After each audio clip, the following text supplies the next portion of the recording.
Entrepreneurs, business owners, professionals who seek excellence, bringing the business classroom to you. It's the Business Builders Show. Here's Marty Wolf.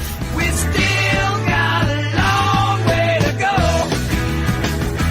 Yes, we all got a long way to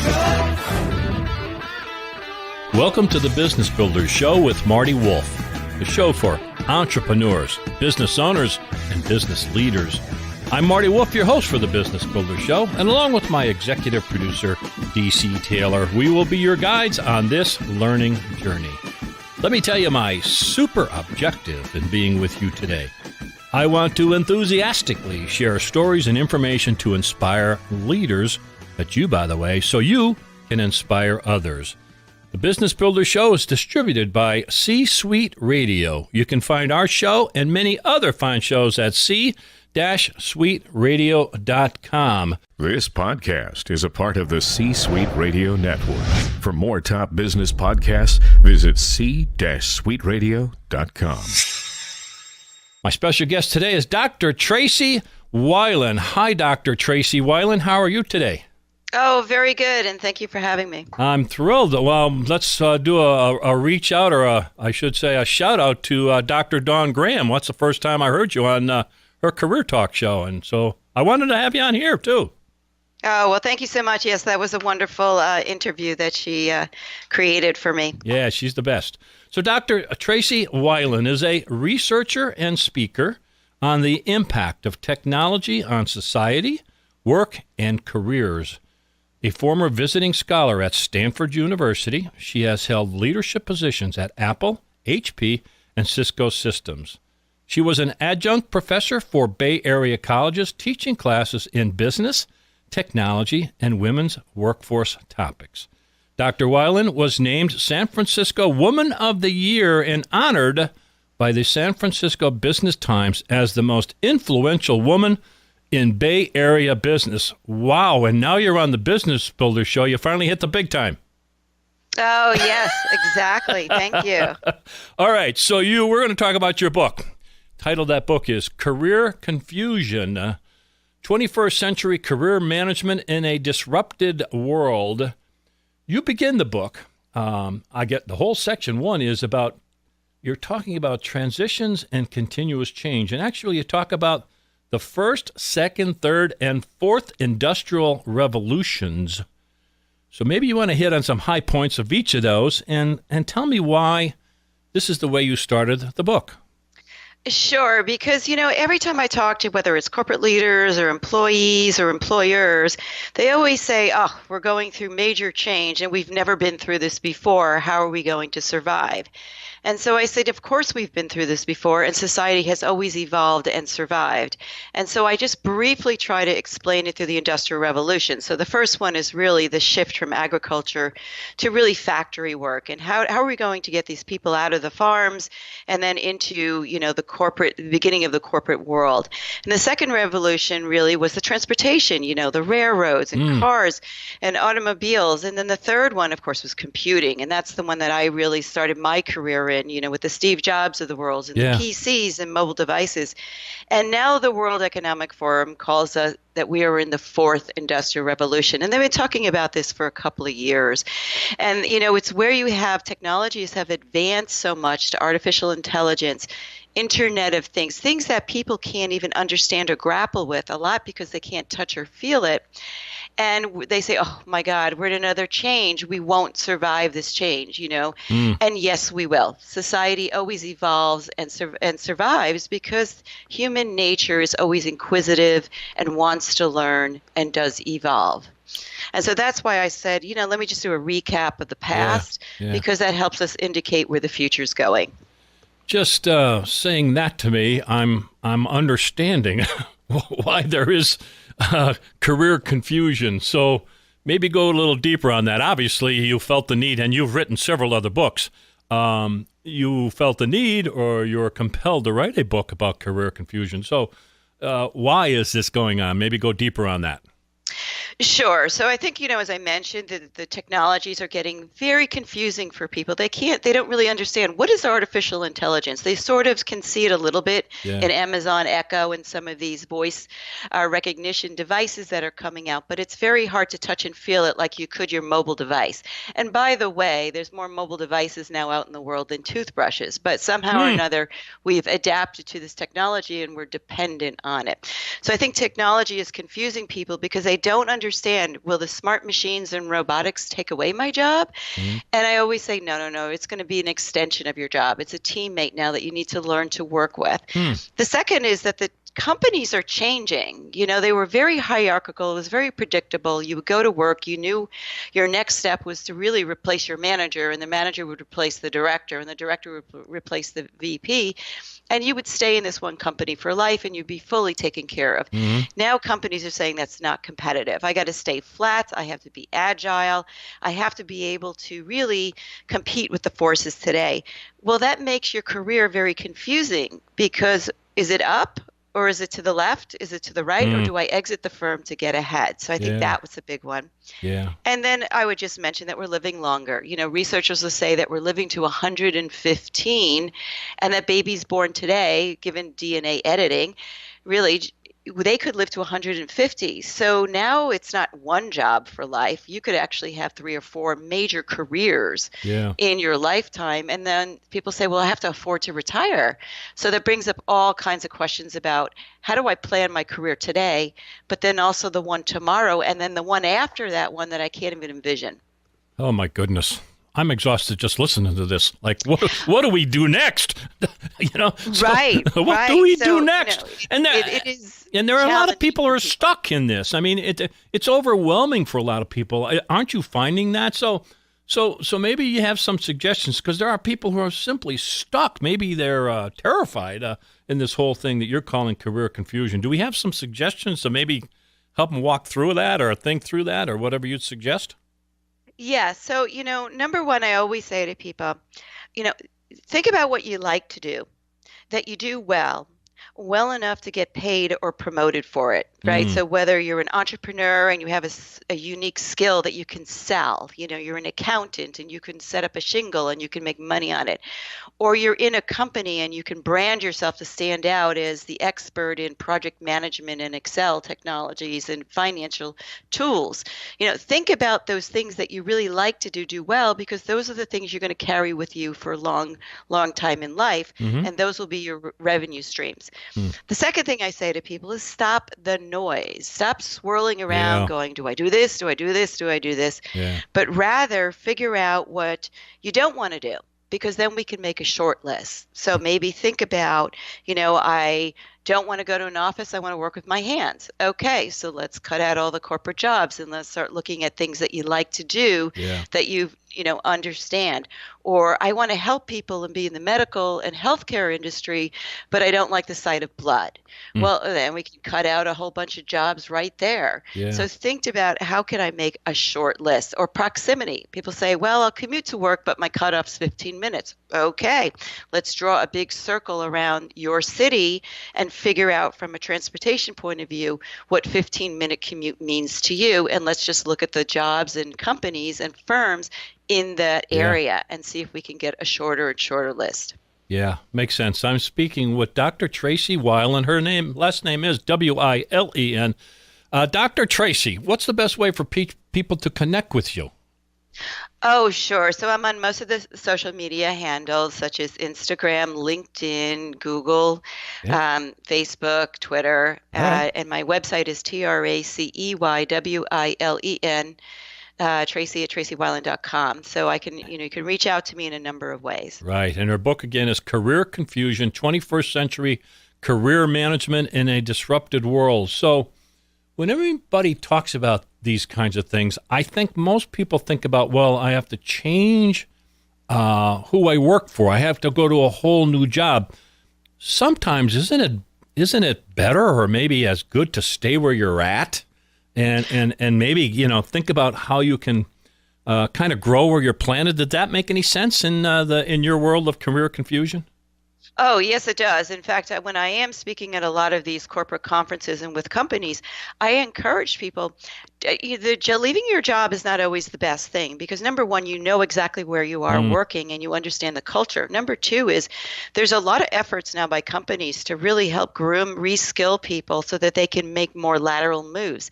Number three is lateral moves are starting to become very highly valued, not only inside the firm, but also by external recruiters, because they realize today that you can't be one specialty anymore to run a firm. Yeah. And so start to think about what are the moves that you can make to really build out extra skills so that you are increasingly increase your value, because at the end of the day, you want to be able to make more moves, whether it's inside or outside the firm. Certainly much easier inside the firm because you know how it works. You know how to get things done. Yeah. I guess the main lesson in all of this is you can't stand still. You've got to learn. Continually learn, right? Yes. And in fact, I think educators, I speak a lot at education conferences, is that we have to really have our students understand that learning is not a one-stop shop anymore, whether it's K through 12, whether it's, college. You have to keep teaching people how to continue to reskill and learn, even if it isn't in a formalized institution. And that's one of the greatest benefits. And if you talk to CEOs today, they will tell you that on average, they're spending about 3 hours a day in reading. And reading is not just books. It's going out to YouTube and watching videos or attending webinars or listening to podcasts like yours. That's how you have to continue to really keep on top of your industry. So it's much more interconnected today that you have to really understand what's going on. Yeah, continual learning. I think it was in your book, and I think it was in your book. The whole idea confirmed this for me, that there's a lot of, let's say, college level folks who are going in expecting to study or getting a degree in something, and by the time the fourth or fifth year comes, it's maybe that whole degree or that specialty may be gone or changed dramatically. Is that really happening? Oh, yes. I had a number of anecdotes which really parents, educators and corporate people gave to me about situations. So one was a guy whose parents just said, we're going to get you into sports because then you're going to get that golden ticket into college. And then he gets injured and now he's really living at home as a coach, where the other set of parents coached their daughter and said, learn math and science, do internships and extra classes, and start to do apprenticeships or anything to get some skills. And now she's the head of a high-tech firm. And so we hear these stories all the time about how important it is really for parents and teachers to really encourage students to really go for the breadth and depth of their experience so that they can keep moving themselves ahead.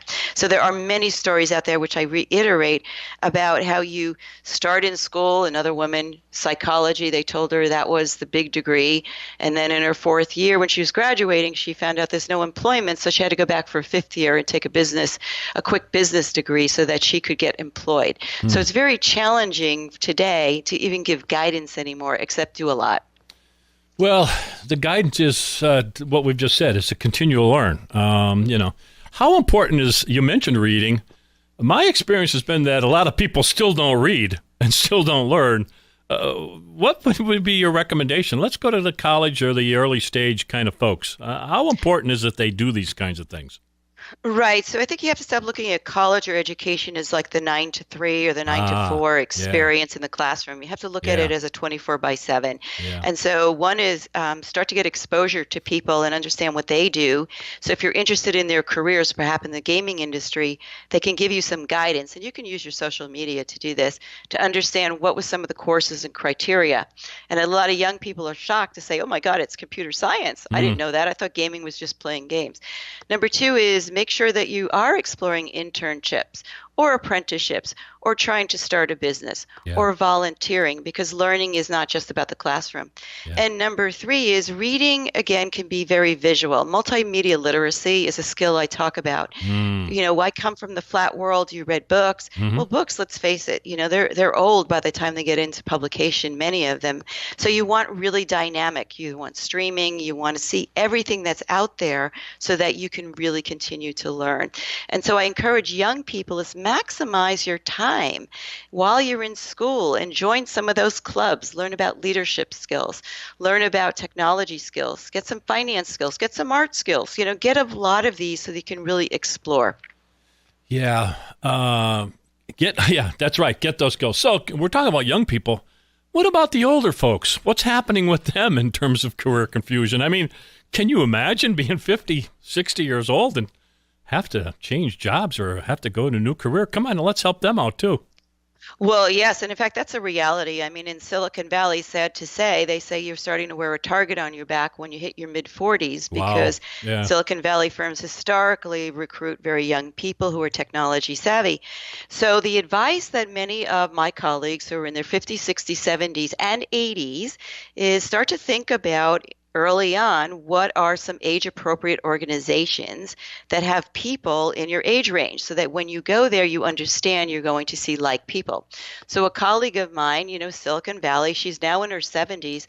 She's working for a consulting firm. But before that, she worked for the university in the technology department. And before that, she was, in a high-tech firm. And so she said, you just start to look for, is it healthcare, nonprofit, consulting firms, the arts, private equity, even boards. There's a lot of ways that you can look for things that are age appropriate and start to translate your current skills into your next step. Yeah, so we are speaking with Dr. Tracey Wilen, Wilen. Her book is Career Confusion, 21st Century Career Management in a Disrupted World. We're doing a great job of giving them some pointers. We're talking about employees for the most part. What could employers be doing to help in this whole world of career development and career confusion? What can they do to help out? Yes, and that has been a very big theme over the last year or two because the unemployment has been very, small. And so companies are losing people as they're starting to move to other firms. So now they're taking a much more robust approach to employee development. So I remember in the past, you used to have onboarding. It would be a full week. And then all of a sudden it got minimized down to a quick 1-hour webinar. Yeah. So today employers are saying, okay, reskilling. I just talked to a firm in New York. They're bringing in to finance people the opportunity to become data scientists by learning some of the more current programming languages such as Python. Some of them are doing rotation programs. Some of them are doing internal and external internships, which is like moving people to other departments or to their vendors so that they can broaden their experiences. Recasting the ladder and the grade bands. Do you only move up to get a raise, or can you move to the right or left, a lateral move, and still get a raise? So companies are really thinking through how do we really make a robust experience for employees so that they can maximize their careers here, because we really do want them to stay here. Well, it's what value can you bring to the organization? I mean, you want to make yourself happy, but what it comes down to, I think, Dr. Wilen, is that it's what value can you bring, whatever that is. You're learning that, you're improving that, you're getting, you're learning this new craft, whether it's data analytics or whatever it is. I mean, isn't that what it comes down to? Yes, but it is partially the manager, because I'll tell you what, I used to sit down with my employees on the first day and say, you see this job that I hired you for today? This job is not going to look anything like it a year from today. And let me tell you why. It's because of you. Because you are going to become the CEO of your own job. You're going to own this job. You're going to figure out where does it need to go to keep us competitive? Who are the competitors? What do I need to learn? And then you're going to come back to me and say, I need this, or I'm, need more skill building here, or I see the path and here's the research of where this job is going. So here is my plan to evolve the job. So it is a partnership now between the manager and the employee. That's a big shift. That's confusing for a lot of managers, and it's confusing for a lot of employees. And so that's one of the things that we both have to partner on to do better. So what are some of the jobs in 2019 and beyond? Well, what things should people be looking for? Well, I think, realistically, and I've been saying this for a number of years, by 2020, over 75% of the jobs will have a technology component. So you need to start looking at your own job and say, what technologies will really eliminate the rote and routine things in my job that I don't like to do anyway, because that's going to happen no matter what. Number two is, what are two technologies that I can learn so that I understand how my job will evolve? So I might be marketing, but it's really about digital marketing, right? It might be in social media, but there might be new social media. I might be in manufacturing, but now I need to understand Internet of Things, smart machines, and robotics. So I think that you'll see is that you'll just have an evolution of jobs today that will keep evolving. So it could be drone operations, right? We've seen drones. Well, actually, you need people there. Autonomous cars, a big platform that's emerging that will have so many different careers that we can't even think about, because you need people to design the cars, repair the cars, redesign the roads so the cars can be on it, rethink through insurance, rethink through policy, ticketing, police force, you name it. There's a lot of things that we have to think about. So anything that you see today is going to emerge into other jobs. The big one, of course, space is on top of everyone's mind. They just did the first space flight again, Richard Branson, for space tourism, right? So this is real. These are jobs that will start to really surface over the next years. So these topics and others start the multimedia learning that Dr. Tracey Wilen is talking about, and you definitely want to get her book. The title is Career Confusion, 21st Century Career Management in a Disrupted World. Tell us again where people can connect with you, Dr. Tracey. Thank you. I'm on LinkedIn, of course, all the social media handles such as Twitter and Instagram and Facebook. And my website is traceywilen.com, which is TraceyWilen.com. Very interesting discussion. Thank you so much for being part of the Business Builders Show. Thank you. Thank you for listening to the Business Builders Show with Marty Wolf. Reminding you to find all our shows and many other great shows on C-Suite Radio. That's c-suiteradio.com. On behalf of myself, Marty Wolf, your host, and D.C. Taylor, my executive producer, thank you for listening to the Business Builders Show, but stay tuned for information on how you can become part of the C-Suite Network. Bringing the business classroom to you. It's the Business Builders Show with Marty Wolf. As a loyal fan of this C-Suite Radio show, we've got an unbelievable offer for you. Listeners to the Business Builders Show get 50% off a C-Suite Network membership. The C-Suite Network will help you become the most strategic person in the room. You'll have access to top-notch benefits and networking, all helping you get the most out of your position. Take advantage of this limited-time offer today. Learn more about the C-Suite Network membership at c-suitenetwork.com/CSR. Again, that's 50% off a C-Suite Network membership at c-suitenetwork.com/CSR.